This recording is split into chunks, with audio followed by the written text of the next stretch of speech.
നമ്മുടെ സിനിമാ നടൻ സലീം കുമാറിൻ്റെ മരണശേഷം സോഷ്യൽ മീഡിയകളിൽ ചില കമൻറ്റുകൾ കണ്ടു. ചത്തത് നന്നായി, തുലഞ്ഞു അല്ലേ തുടങ്ങിയ രീതിയിലുള്ള അത്തരം കമൻറ്റുകൾ സത്യത്തിൽ എന്നെ വല്ലാതെ വേദനിപ്പിച്ച ഒന്നാണ്.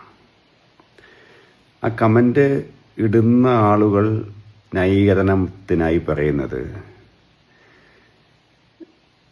മരണം ഒരാളെയും വിശുദ്ധനാക്കുന്നില്ല എന്നാണ്. അത് ശരിയാണ്. ആശയപരമായി നമുക്ക് വിയോജിപ്പുകളുണ്ടാകാം. അതാരെങ്കിലും മരിച്ചു എന്നുള്ളത് കൊണ്ട് തീരുന്നില്ല, അവസാനിക്കുന്നുമില്ല.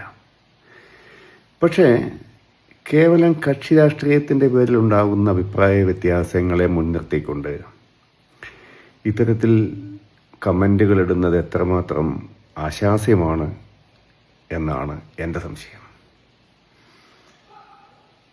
സലീം കുമാറിനെ സംബന്ധിച്ച് സലീം കുമാർ ഒരു കോൺഗ്രസ്സുകാരനാണ്. കോൺഗ്രസ് പക്ഷ കമൻറ്റുകൾ, നിലപാടുകൾ അദ്ദേഹം സ്വീകരിച്ചിട്ടുണ്ട്. അതിൻ്റെ പേരിൽ അദ്ദേഹത്തെ ഇത്തരത്തിൽ വളരെ മോശമായി കമൻറ്റിട്ട് ആക്ഷേപിക്കുന്നത് നല്ലതാണെന്ന അഭിപ്രായം എനിക്കില്ല. അല്ലെങ്കിൽ അത്തരത്തിൽ കൊടിയ ദ്രോഹം ചെയ്ത ഒരാളായിരിക്കണം. ഹിറ്റ്ലറെ പോലെയോ മുസോളിനിയെ പോലെയോ ഒക്കെയുള്ള ആളുകളാണെങ്കിലും ഒക്കെ നമുക്കത് മനസ്സിലാക്കാൻ പറ്റും. പക്ഷേ കേവലം അഭിപ്രായ വ്യത്യാസം രാഷ്ട്രീയമാകുമ്പോൾ, അഥവാ രാഷ്ട്രീയത്തിൻ്റെ പേരിലുള്ള അഭിപ്രായ വ്യത്യാസമാകുമ്പോൾ ഈ രീതിയിലുള്ള കമൻറ്റുകൾ നല്ലതാണ് എന്നെനിക്ക് തോന്നുന്നില്ല. മനുഷ്യൻ എന്നൊരു മൂല്യം മുൻനിർത്തിയുള്ള കമൻറ്റുകൾ ഉണ്ടാവണം. നിങ്ങൾ സലീം കുമാറിനോട് മരണശേഷവും നിങ്ങളുടെ അഭിപ്രായ വ്യത്യാസങ്ങളെ നിലനിർത്തിക്കൊണ്ട് തന്നെ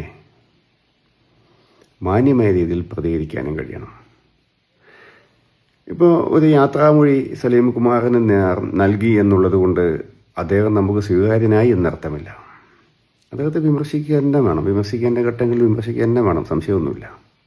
പക്ഷെ അതിൻ്റെ പേരിൽ ഇത്തരം വൃത്തികെട്ട കമൻറ്റുകൾ ഇടുന്നത് അത് വളരെ മോശമാണ്.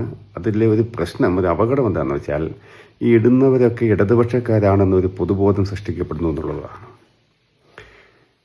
ഇങ്ങനെ കമൻ്റ് ഇടുന്നവരൊക്കെ ഇടതുപക്ഷമാണ്, ഇടതുപക്ഷം കാണിക്കുന്നത് കണ്ടില്ലേ എന്ന രീതിയിലുള്ള ഒരു നറേറ്റീവ് സൃഷ്ടിക്കാനാണ് ഇത് സഹായിക്കുക. അതുകൊണ്ട് വളരെ ശ്രദ്ധിക്കണം. ഈ സാഹചര്യങ്ങളെ വളരെ ശ്രദ്ധിച്ചിട്ട് വേണം ഇടതുപക്ഷക്കാരാണെങ്കിൽ പോലും കൈകാര്യം ചെയ്യുവാൻ, കമൻറ്റുകൾ ഇടുവാൻ. മനുഷ്യരാണല്ലോ നമ്മളൊക്കെ. ആ മൂല്യത്തിനാണല്ലോ ഏറ്റവും പ്രസക്തിയും പ്രാധാന്യവും കൊടുക്കേണ്ടത്. ആ മൂല്യത്തിനെതിരെ നിൽക്കുന്ന ഒരാളായിരുന്നുവെങ്കിലൊക്കെ നമുക്കത് മനസ്സിലാക്കാം. പക്ഷേ സലീം കുമാറിനെ സംബന്ധിച്ച് അത്രയും വലിയൊരു കൊടിയ ഭീകരനാണ് എന്നൊരു അഭിപ്രായമൊന്നും എനിക്കില്ല. അതുകൊണ്ടാണ് ഞാനിത് പറഞ്ഞത്. ഇനിയെങ്കിലും കഴിയുമെങ്കിൽ മിണ്ടാതിരിക്കാൻ ഉള്ള ഒരു പാഠം പഠിക്കണം. അതും കൂടി നമ്മൾ ഇതിൻ്റെ ജനാധിപത്യത്തിൻ്റെ ഭാഗമായി മനസ്സിലാക്കണം, ചില സന്ദർഭങ്ങളിലെങ്കിലും. എന്ന് വെച്ചാൽ മിണ്ടാതിരിക്കുന്നത് ഈ അഴിമതിക്കെതിരെ അതുപോലുള്ള കാര്യങ്ങൾക്കെതിരെ മിണ്ടാതിരിക്കുക എന്നുള്ള അർത്ഥത്തിലല്ല. ചില സാഹചര്യങ്ങളുടെ മാനുഷിക മൂല്യങ്ങളെ മനസ്സിലാക്കിക്കൊണ്ടുള്ള മിണ്ടാതിരിക്കൽ, നിശബ്ദത, അത് വലിയ ഗുണം ചെയ്യും. അത് മനസ്സിലാക്കുകയാണ് വേണ്ടത് എന്നാണ് എനിക്ക് പറയാനുള്ളത്.